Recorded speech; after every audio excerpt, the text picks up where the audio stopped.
Siz hech qachon ko'chada qolganmisiz? Boshingiz ustida tom, cho'ntagingizda bir tiyin yo'q. Faqat yomg'ir va sovuq shamol hamrohingiz bo'lganda inson nimalarga qodirligini bilasizmi?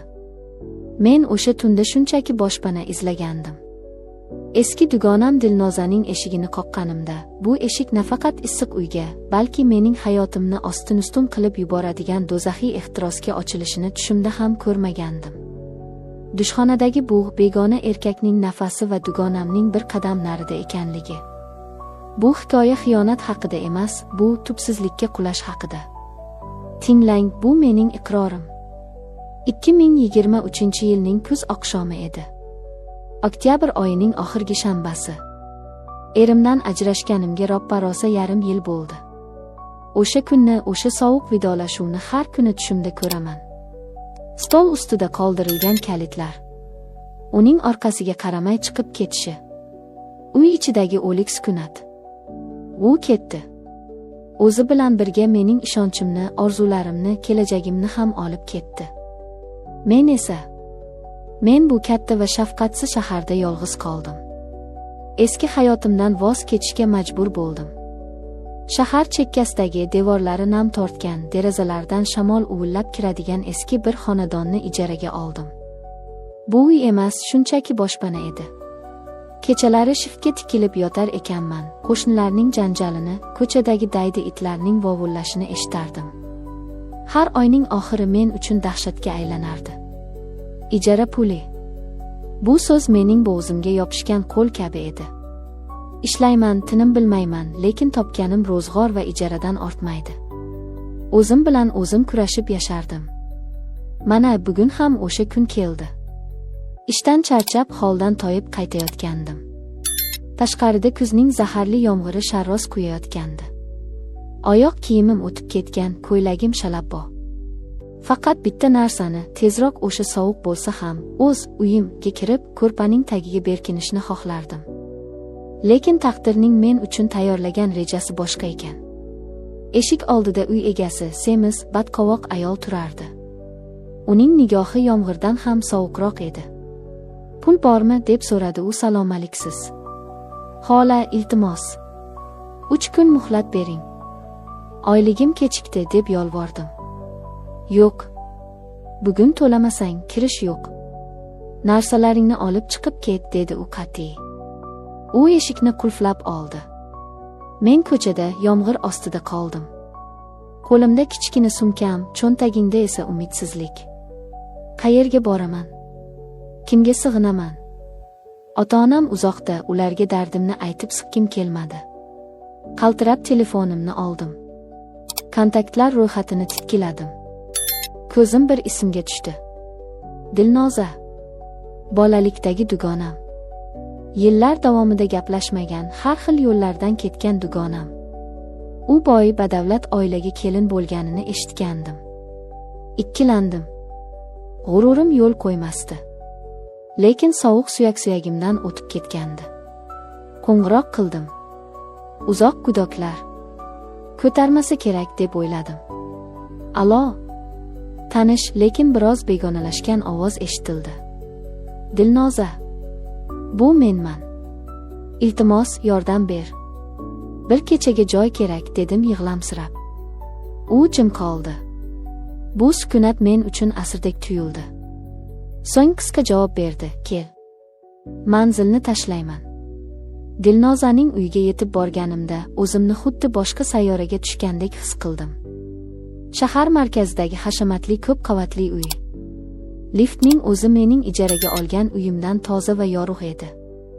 Eshikni Dilnoza ochdi. U o'zgargan edi.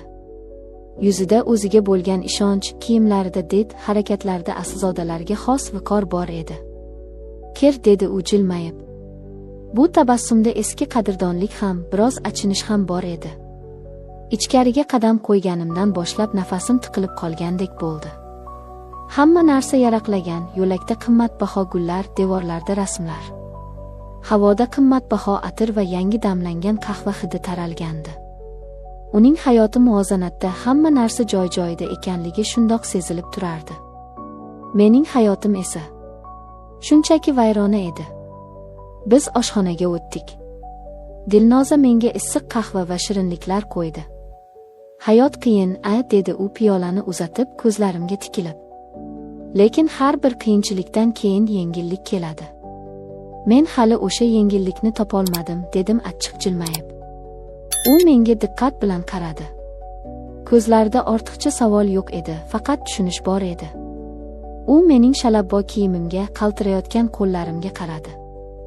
Yomg'irda qolibsan, muzlab ketibsan. Yur, dush qabul qilib ol, dedi u muloyim ovozda. Yengil bo'lasan. Dush qabul qilish.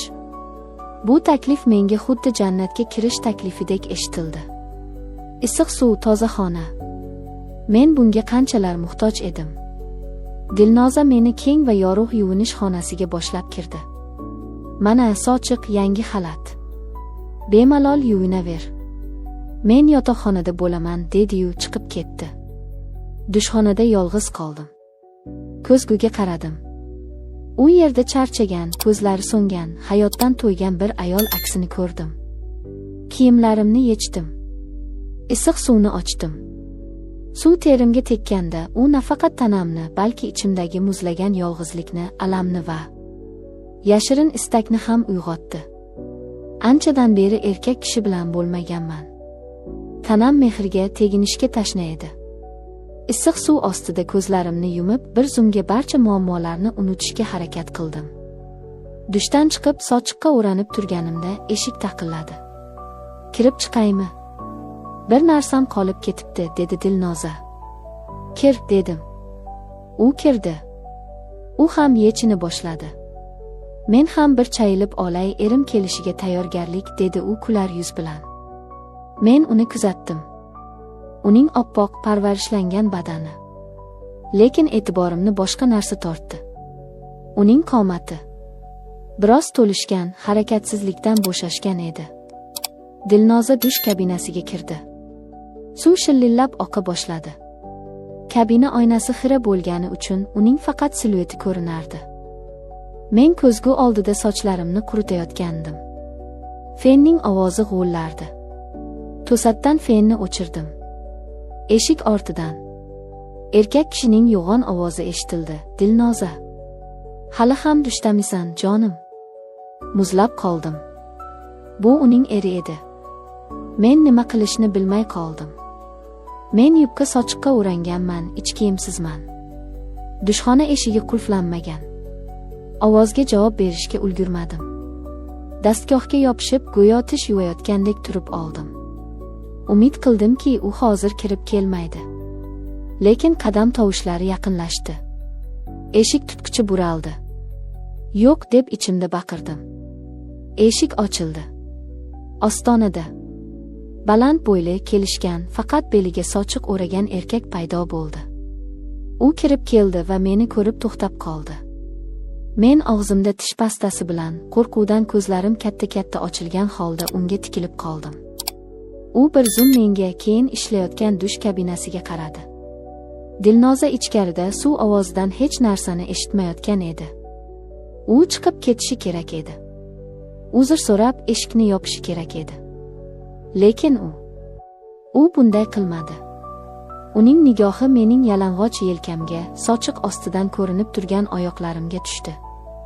O'sha nigohda hayrat emas, balki yovvoyi bir uchqun paydo bo'ldi. U sekin eshikni yopdi va qulfladi. Mening yuragim to'xtab qolayozdi. U menga yaqinlashdi. Juda yaqin. Men ortga tisarildim, lekin orqamda devor bor edi. Chiqib keting demoqchi bo'ldim, lekin ovozim chiqmadi. U indamadi. Faqat ko'zlarimga tikilib bir qadam oldinga tashladi. Dushxonada g'alati, bo'g'uvchi va ayni paytda elektrli bir sukunat hukm surardi. Faqat suvning shildirashi va bizning tezlashgan nafasimiz. U mening yonimga keldi. Uning erkaklik hidi, issiq nafasi meni o'rab oldi. U qo'lini uzatib nam sochlarimga tegdi. Bu teginish, bu xuddi olovdek edi. Qo'rquv bilan birga yillar davomida uxlab yotgan, bosilgan ehtirosim uyg'ondi. Men dugonamga xiyonat qilishni istamasdim. Men bu uyni buzishni istamasdim. Lekin shu lahzada Men ojiz edim. U orqamga o'tdi. Uning ko'kragi mening yalang'och yelkamga tegdi. U belimdan mahkam ushladi. Men qarshilik qilmoqchi bo'ldim. Qo'llarim bilan uning qo'llarini itardim. Lekin u kuchli edi. Va eng yomoni, mening tanam unga qarshilik qilishni xohlamayotgandek edi. U sochiqni sekin pastga tushira boshladi. Iltimos, Dilnoza, deb pichirladim men. U eshitmaydi, dedi u qulog'imga past xirillagan ovozda. U band. O'sha daqiqada dush kabinasining eshigi qiya ochildi. Men o'lib qolayozdim. Tamom. Hozir hammasi tugaydi, deb o'yladim. Dilnozaning qo'li ko'rindi. U shampun shishasini qidirayotgandek edi. Biz ikkimiz ham haykaldek qotib qoldik. Uning eri meni o'ziga yanada mahkamroq bosdi, go'yo meni o'z tanasi bilan to'sib qolmoqchi edi. Dilnoza shampunni oldi va eshikni qayta yopdi. Biz chuqur nafas oldik. Bu xavf, bu adrenalin bizni yanada junbishga keltirdi. U meni ko'tarib oynali stol ustiga o'tkazdi. Endi ortga yo'l yo'q edi. Uning harakatlari dadil va talabchan edi. Mening tanam og'riq va lazzat aralash bir olov ichida yonardi. Uning har bir teginishi, har bir harakati meni dunyodan uzib qo'ygan edi. Men tovush chiqarmaslik uchun labimni tishladim. Dushdagi suv ovozi bizning sirimizni yashirib turardi. Bu xiyonat edi. Bu eng tuban ish edi. Lekin shu bilan birga bu mening yolg'iz, sovuq va azobli hayotimdagi eng yorqin, eng unutilmas lahza edi. Biz xuddi o'g'rilardek shoshib, ehtiros bilan, vaqt bilan poyga o'ynardik. 10 daqiqa, balki 15 daqiqa. Bu vaqt ichida men butun umrga tatigulik hissiyotlarni boshdan kechirdim. Biz bir-birimizga tikilib so'nggi nuqtaga yetdik. Uning nafas olishi og'irlashdi, men esa holsizlanib uning yelkasiga boshimni qo'ydim. Suv ovozi o'chdi. Bu signal edi. Biz tezda ajraldik. U chaqqonlik bilan sochiqni beliga o'radi va eshikni ochib tashqariga chiqib ketdi. Men titrayotgan qo'llarim bilan sochiqni o'ranib, yana ko'zgu oldiga qaytdim. Yuzim qip-qizil, ko'zlarimda yovvoyi bir nur bor edi. Bir necha soniyadan keyin Dilnoza dushdan chiqdi. U xalatga o'rangan, yuzi tiniqlashgan edi. "Voy, sen hali ham shu yerdamisan? Sochingni quritib bo'ldingmi?" deb so'radi u beparvo. Men unga qaradim. U hech narsani bilmasdi. Uning eri hozirgina shu yerda men bilan nimalar qilganini xayoliga ham keltirmasdi. "Ha, quritayapman", dedim zo'rg'a. Ovozim o'zimga begona tuyuldi. O'sha kecha men mehmonxonadagi divanda yotdim. Uxlay olmadim. Tanadagi hislar, vijdon azobi va qo'rquv meni tinch qo'ymasdi. Ertalab tong otganda men sekin narsalarimni yig'ishtirdim va Dilnoza uyg'onmasdan uydan chiqib ketdim. Stol ustiga qisqa xat yozib qoldirdim: "Rahmat hammasi uchun. Men ketdim. Hozir." Oradan vaqt o'tdi. Men yana o'sha eski hayotimga qaytdim. Ijara sarsonman. Lekin o'sha tun, u mening xotiramda mangu muhrlanib qoldi. Men dugonamning yuziga qanday qarayman? Bilmayman. Bu voqea menga bir narsani o'rgatdi. Inson har doim ham o'zini nazorat qila olmas ekan. Ba'zan sharoit, yolg'izlik va bir lahzalik zaiflik bizni shunday jar yoqasiga olib keladiki, undan qaytishning iloji bo'lmaydi. Bu mening sirim. Bu mening gunohim. Va bu mening eng shirin xatoim. E'tiboringiz uchun rahmat. O'zingizni va yaqinlaringizni ehtiyot qiling.